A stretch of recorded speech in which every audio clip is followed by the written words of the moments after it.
नाजरीन, आप ये वीडियो देखें, फिर इस पर बात करते हैं। अस्सलामु अलैकुम वरहमतुल्लाहि वबरकातुहू। हारून रशीद अर्ज़ कर रहा हूँ। 1965 की जंग बंद हो चुकी, जिसमें तासुर ये दिया गया था कि पाकिस्तानी फ़ौज ने खीर-कुन फतह हासिल की है। फिर फ़ौजों की वापसी का फ़ैसला हुआ। ताशकंद में सोवियत यूनियन था उस वक्त। तो आगा शरीफ कश्मीरी ने लिखा, मौज गुल वापस करें, मौज सबा वापस करें, शहरियारों से कहो मेरी नवा वापस करें।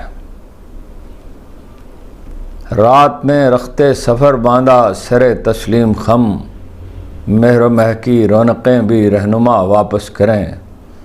आस्तीं के खंजरों की तेज़ धारों से कहो, माओं के बेटों का खूने नारवा वापस करें। इलेक्शन हो गए और हुकूमत बन गई। फैसला हो गया कि 3 पार्टियों की हुकूमत बनेगी, नून लीग और पीपल्स पार्टी और MQM। आस्तीं के खंजरों की तेज़ धारों से कहो, माओं के बेटों का खूने नारवा वापस करें। वो जमहूरियत कहाँ गई? वो 1 मैन 1 वोट का तसव्वुर कहाँ गया? आइन कहाँ गया? कानून की हुक्मरानी कहाँ चली गई? मुशाहिद हुसैन कहते हैं 20 महीने तक लूली लंगड़ी हुकूमत चलाई गई। फिर वो कहते हैं अक्सरियती पार्टी का मैंडेट तस्लीम करने से इनकार कर दिया गया। फिर उन्होंने कहा 6 माह यह हुकूमत चलेगी, इसके बाद डोनाल्ड ट्रंप जीत जाएंगे, फिर एक टेलीफोन आएगा और सब बैठ जाएंगे। मान लिया कि सिंध में पीपल्स पार्टी जीत सकती है, अगरचे GDA ये कहती है कि खौफनाक धांधली हुई है और मुजाहरे जारी हैं। मान लिया कि सिंध में उसकी हुकूमत बन सकती है, लेकिन पंजाब नून लीग के सपोर्ट कैसे किया जा सकता है? मियां असलम ने बताया है कि उनके कामयाब उम्मीदवारों से कहा गया कि नून लीग में शामिल हो जाएं। नून लीग वालों ने कहा नहीं शामिल होंगे तो उनके नोटिफिकेशन कामयाबी के मनसूख कर दिए जाएंगे, और 4 शहरों में मनसूख कर दिए गए। खुद उनका हाल ये है कि जाके उन्होंने हिफाजती ज़मानत ली पेशावर हाई कोर्ट से, तो पंजाब पुलिस ने उन्हें गिरफ्तार करने की कोशिश की, मुश्किल से कारकुनों ने बचा कर ले गए। सिंध हाई कोर्ट के चीफ जस्टिस ने जो कहा वो ये है, इंटरनेट बंद करके दुनिया में अपना तमाशा क्यों बना रहे हो? ड्राइंग रूम में बैठकर ओहदे बांटने थे तो इलेक्शन की ज़रूरत क्या थी? ऐसा मत करें। लोगों को सब पता है कि कौन क्या कर रहा है। फिर उन्होंने इंटरनेट बंद करने की वजूहात पर जवाब तलबी की, कहा कि आएँ जवाब पेश करें।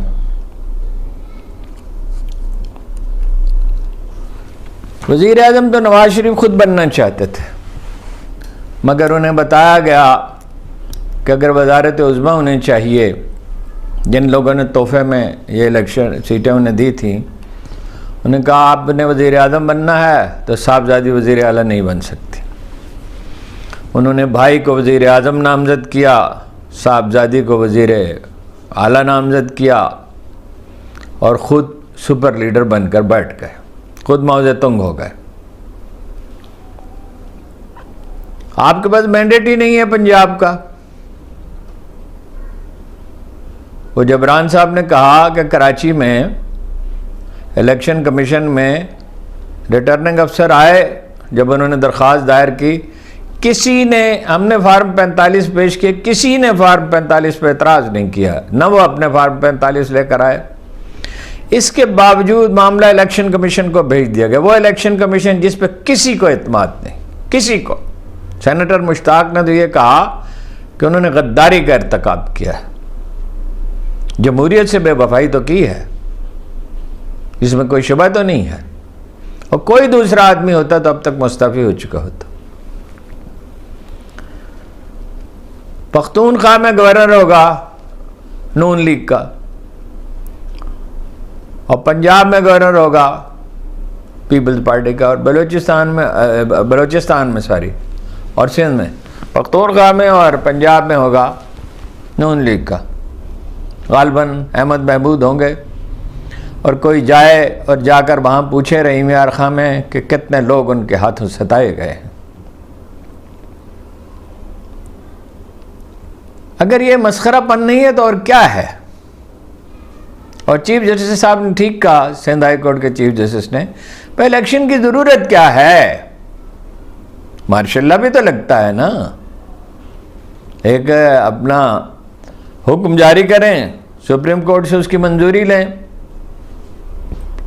कि नामजद किए जाएंगे लोग, नामजद कर दें। जनाब आसिफ अली जरदारी पर और जनाब नवाज शरीफ दोनों पर संगीन इल्ज़ामात हैं। झगड़ा था बंदरबांट पे, करप्शन के संगीन इल्ज़ामात हैं, लूट मार के इल्ज़ामात हैं। झगड़ा था बंदरबांट पे, वो सेनेट का चेयरमैन भी चाहते थे, स्पीकर भी चाहते थे, आईजी भी चाहते थे, अपने कोई 27-28 मुतालबात थे। बल्कि यहां तक झगड़े हुए कि अगर डीपीओ आपका होगा, डीसीओ आपका होगा तो डीपीओ हमारा होगा, और डीपीओ आपका होगा तो डीसीओ हमारा होगा।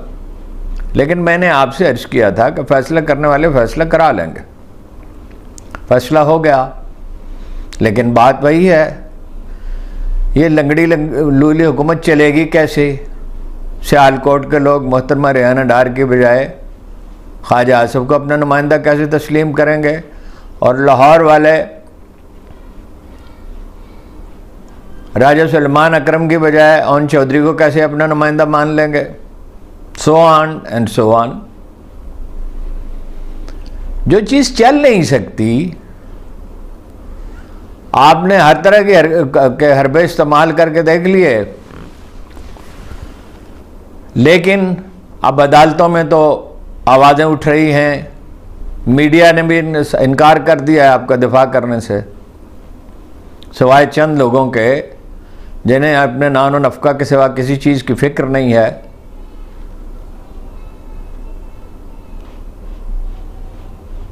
मीडिया में तो कोई इसको डिफेंड कर, सारी दुनिया का मीडिया, तमाम दुनिया का मीडिया चीख चीख कर कह रहा है कि धांधली हुई है।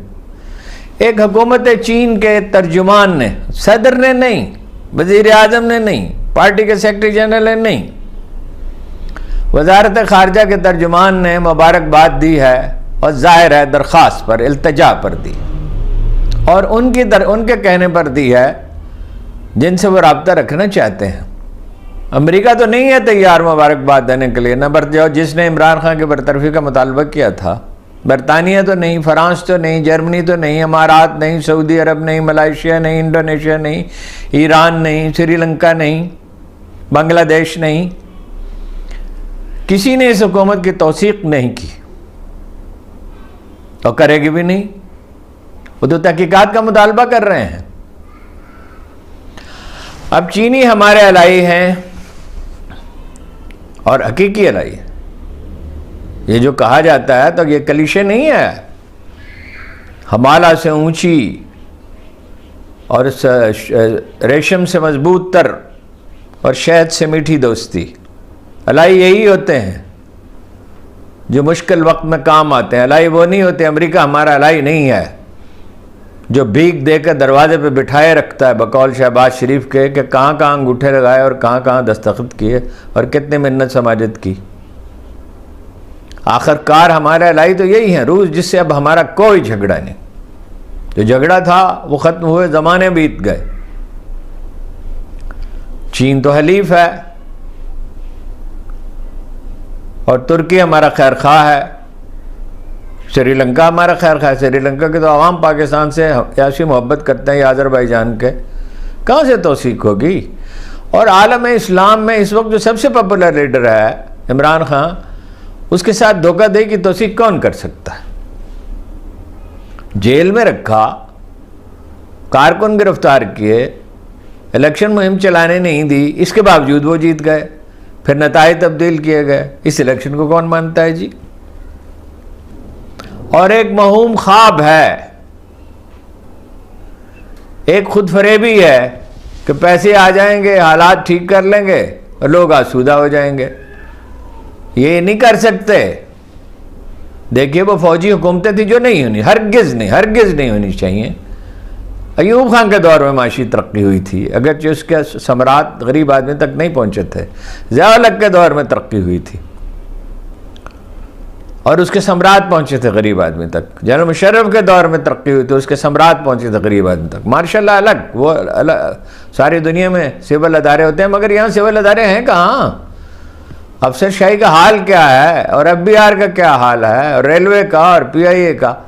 निष्कारी तक तो ये कर नहीं सकते, छोटे से छोटा फैसला कर नहीं सकते। लाहौर के लोग लाहौर के ताजरों को उकसाते हैं कि टैक्स न दें, चंदा दें हमें, और FBI को रिश्वत दें। ये करेंगे? जो अदारा बनाया है सरमायाकारी के लिए, वो तो फौज निगरानी करेगी तो कुछ हो सकता है, जैसे डॉलर के मामले में हुआ। डॉलर तो ये 500 रुपये पे पहुंचा देते। इसहाक डार को वजीर ख़जाना बनाने की कोशिश करेंगे, मेरा ख्याल है मुश्किल है वैसे, लेकिन वो जालसाज, इदाद शुमार में हेरा फेरा करने वाला आदमी, ख़ानदान के लोग हुकूमत करेंगे। और बलूचिस्तान को एक दफ़ा एक बहुत हसास मुलाकात में, जहाँ अखबार नवीसों को बुलाया गया था, मुझसे पूछा गया, मैंने कहा let the Balochistan people govern themselves. अगर वहाँ से सोना निकल आएगा तो वो दौलत कहाँ जाएगी? पाकिस्तान में रहेगी ना, बलूचिस्तान किसका हिस्सा है? और शौक से उनको $500 बिलियन मिल रहे हों। $500 बिलियन तो क्या मिलेंगे, वो एक लॉन्ग टर्म प्रोसेस होता है। 5-10 बिलियन मिलेंगे साल के, तो नौकरियां कौन करेगा वहाँ जाके? जब बलोचों को नौकरियां मिल चुकेंगी, वहाँ के मकामी कबाइल को मिल चुकेंगी, पश्तूनों को मिल चुकेंगी, तो सिंधी नौकरियां करेंगे, पंजाबी करेंगे, पख्तूनख्वा के लोग करेंगे, सराइकी करेंगे, उर्दू स्पीकिंग करेंगे कराची से आके। तो हज़ारों साल का अफलास उन्होंने सहा है, तो उनका हक है। कोई काम नहीं होता, काम बस वो होता है जो हुक्मरान, जो वज़ीर आज़म को मतलूब है। नवाज शरीफ साहब वज़ीर आज़म बने नहीं, और फैसलाबाद में ये और एक ट्रेन, और फलां जगह पे हवाई अड्डा, फलां जगह पे हवाई अड्डा, फलां जगह पे मोटरवे। क्यों? ये मनसूबाबंदी कमीशन बनाए प्रॉपर और वो फैसले करे। यही सूबे में होना चाहिए। आप अपनी ज़ाती तरजीहात पे कैसे कौमी सरमाया सर्फ कर सकते हैं और फिर जतलाते हैं हमने मोटरवे बनाई? इस तरह जतलाते हैं जैसे ज़ाती पैसों से बनाती हो। जैसे सर गंगाराम ने रेल की पटड़ी बना दी थी अपने पैसों से अपने गांव के लिए। तो ये एक चीज़ हो नहीं सकती, प्रैक्टिकली पॉसिबल नहीं है। तो चीनी हुकूमत जो है उसे जल्द अंदाज़ा हो जाएगा कि इस पर रद्द अमल होगा। हम उनकी नीयत पर शुबा नहीं कर सकते, वो हमेशा सहारा देने की कोशिश करते हैं, लेकिन कबूल तो उसको कोई नहीं करेगा, उस पर शाद कोई नहीं होगा। अच्छा जनाब, काजी साहब का फैसला है जिसका मफहूम ये तासुर यही है, मैं तो माहिर कानून नहीं हूँ, मैं राय देने में झिझक का शिकार हूँ, कि कादियानी जो हैं वो तबलीग कर सकते हैं। सुभान अल्लाह, बस कानून बदले ना, ज़रूर तबलीग की इजाज़त दे दें, मगर ये पार्लियामेंट ने फैसला किया था कि उनकी इबादत गाह मस्जिद नहीं होगी, वो ख़ुद को मुसलमान नहीं कहेंगे, वो तबलीग नहीं कर सकेंगे, तो आप इजाज़त दे दें। और इत्तफाक राय से फैसला किया था, और जुल्फ़िकार अली भुट्टो की हुकूमत में किया था।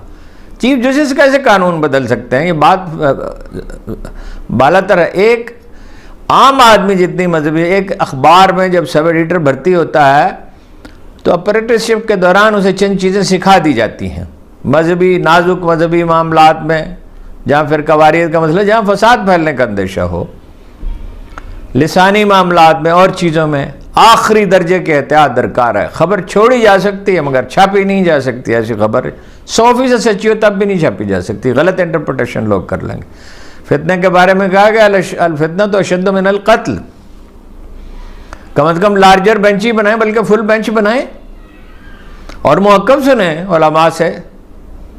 अव्वल तो बात यह है कि जिस चीज़ से फसाद फैलता है काई साहब को जल्द अंदाजा हो जाएगा। कानून कहता है जजों की नीयत पर शुबा न करें, नहीं करते जनाब, बिल्कुल सवाल ही पैदा नहीं होता। हम कानून के पाबंद हैं, बहुत नेक नीयति से उन्होंने किया, लेकिन यूं ही रवा रवी में कुछ भी कह देते हैं। भुट्टो का केस, शौकत बसरा तुम नहीं बोल सकते, भाई शौकत बसरा साहब से कहें आपका ताल्लुक नहीं है इस मौजू से, आपको फिर सुन लेंगे। माफ़ कीजिएगा काजी साहब, ये कोतवाल का लहजा है, ये चीफ जस्टिस का लहजा तो नहीं है। और कोई पूछने वाला नहीं, कोई रोकने वाला नहीं, कोई एहतियात नहीं, कोई तदबीर नहीं। इतना नाजुक उनका मनसब है और इतनी अहम उनकी जिम्मेदारी है, और किस तरह वो फैसले सादर कर रहे हैं। मजहबी जमातों से दरख्वास्त ये है कि एहतजाज करना हो तो आइन और कानून के हुदूद में करें और शाइस्तगी से करें, फितना न बढ़ने पाए। 1974 में ये हुआ था कि बाज़ जगह पे उनके पूरे हुकूक हैं, कादियानियों के पूरे हुकूक हैं 100%।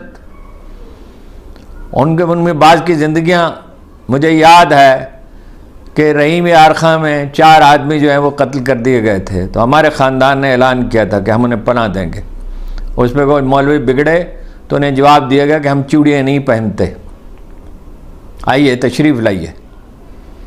फितना नहीं होना चाहिए, जो काम है ये रुक जाएगा, मगर रुकना चाहिए उनके पूरे हुकूक की ज़मानत के साथ। जब उन पर हमला किया गया तो मुझ जैसे हर आदमी ने उसकी मजम्मत की थी, लेकिन नवाज शरीफ के लहजे में नहीं, हमारे भाई हैं, हमारे भाई नहीं हैं। अल्लामा इकबाल ने नेहरू के नाम जो ख़त लिखा था, मैं पढ़ना नहीं चाहता उसको, बबूजू इसीलिए नहीं पढ़ना चाहता इसी मसले पर कि उससे खुदा न खास्ते जज्बात न भड़कें। असल इकबाल साहब का किस्सा जो है, देखिए वो किन शहरों का उन्होंने कहा, भक्कर, पिंडी, मुल्तान, टोबा टेक सिंह में कामयाब उम्मीदवारों को हरा दिया गया। भाई मुशाहिद हुसैन की इतनी ही बात मान लें कि जो गलतियां कर चुके हैं उन्होंने दोहराएं, कम से कम नई गलती ही करें। कि दलदल में आप फंसे हुए हैं। 19वीं सदी की सियासत में 24 बरस गुजर चुके हैं, हर आदमी के हाथ में टेलीफोन है। बुरी खबर है जस्टिस मुज़ाहिर अली नकवी के लिए, जिन्हें बताया गया है कि सुप्रीम कोर्ट के 5 रुकनी लार्जर बेंच में ने करार दिया है कि सुप्रीम जुडिशल काउंसिल में कार्रवाई शुरू हो जाए तो खा कोई रिटायर हो जाए, सबका दोष हो जाए या इस्तीफा दे, कार्रवाई नहीं रुक सकती। बस मैं कोई इस पर तबसरा नहीं करता। इलेक्शन कमीशन और सरकारी अफसरों के खिलाफ मुहिम चलाने वालों के खिलाफ कार्रवाई के लिए 5 रुकनी GIT बना दी गई है। 7 रुकनी बनाइए, 8 रुकनी बनाइए, तनकीद तो होगी ना। हाँ, आप ये मुतालबा करेंगे तनकीद जो है वो कानून और आइन के दायरे में होनी चाहिए, अखलाक के हुदूद में होनी चाहिए। वो जनाब उमर इब्न खत्ताब के मुकाबले बुढ़िया उठी और उसने कहा, आपने फरमाया जाहिर है काफ़ी गौर व फिक्र किया होगा, जाहिर है फ़िक़्ह की का जितना इदराक उन्हें था किसी और को क्या होगा। यानी वो उन चंद लोगों में से एक थे ना, जनाब अली करमुल्लाह वजह को हम कह सकते हैं क्या वाकई था। अजीम तरीन काजी जो मुस्लिम तारीख़ ने पैदा किया वही थे। जनाब अब्दुल्ला बिन मसूद को था, जनाब अब्दुल्ला बिन उमर को था, और वो एक आध क्या मक्का में थे, अपना अता बिन अबी रबाह उनको था। उन्होंने कहा मैंने फैसला किया है कि मेहर मुकर्रर कर दूंगा। बुढ़िया उठी और उसने कहा अल्लाह के रसूल ने मुकर्रर नहीं किया, आपको ये हक़ किसने दिया है? तो आपने क्या जवाब दिया? आपने कहा एक बुढ़िया ने उम्र को बर्बाद होने से बचा लिया, या शायद कहा गुमराह होने से बचा लिया। दलील ऐसी थी। इख्तलाफ तो किया जाएगा, पूछा तो जाएगा अमीरुल मोमिनीन कुर्ता कैसे सिलवा लिया। वो तो उमर इब्न खत्ताब थे। हिस्पानिया में ये हुआ कि बादशाह ले गया, नाम भूलता हूँ, बादशाह ले गया अपना उमरा को और अहले दरबार को और जनरलों को, ये इमारत बनाई, सोने का गुंबद बनाया, सभी ने दाद दी काजी सराज के सिवा। नाम में गलती लग सकती है। काजी सराज की तरफ बादशाह ने देखा तो उसने कहा, सुल्तान तुम पर शैतान सवार है। और उसने पलट कर कहा, बेसबब लोग काजी सराज को हिस्पानिया का ज़मीर नहीं कहते। जिंदा रहने वालों का शियार ये होता है।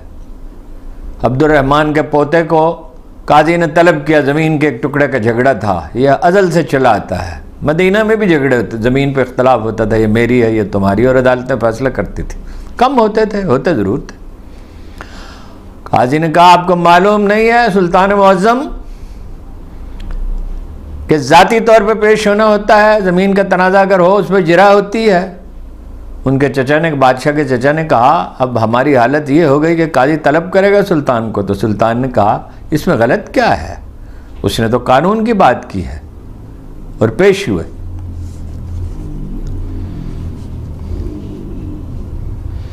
चौधरी गुलाम हुसैन साहब को हटा दिया गया, ऑफेयर कर दिया गया, इसलिए कि उन्होंने फॉर्म 45 का जिक्र किया था।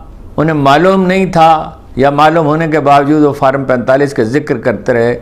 48 घंटे पहले कह दिया गया था, या 24 घंटे पहले के फॉर्म 45 का जिक्र नहीं होगा। जिक्र कैसे नहीं होगा? मैंने वो जलाल न्याजी से पूछा, पलटन मैदान में क्या हुआ था, उनका एक इंटरव्यू मैंने किया था किसी जरीदे के लिए। फिर दूसरा सवाल किया, कब पहुँचे, इंडियंस कब आए, गुफ्तगू क्या हुई, को 5-7 सवाल किए तो बोले, आप पलटन मैदान से बाहर नहीं निकलते। मैंने कहा, हमारी तारीख वहीं खड़ी है, वहाँ से बाहर निकले तो कैसे निकले। पगड़ी उठा के उन्होंने रखी और आंसुओं के साथ रोए। खुद फरेबी की कोई हद है। एक पॉलिटिकल पार्टी उन्होंने बनाई थी और कहते थे कि मैं तो बहुत सारी सीटें जीत जाऊँगा, कभी कभी तो कहते थे अक्सरियती पार्टी बन जाऊँगा। सदर आरफ अलवी ने फरमाया है, 2 करोड़ 60 लाख बच्चे स्कूलों से बाहर हैं। ऐसा तो बांग्लादेश में नहीं है, श्रीलंका में नहीं है, इंडिया में नहीं है।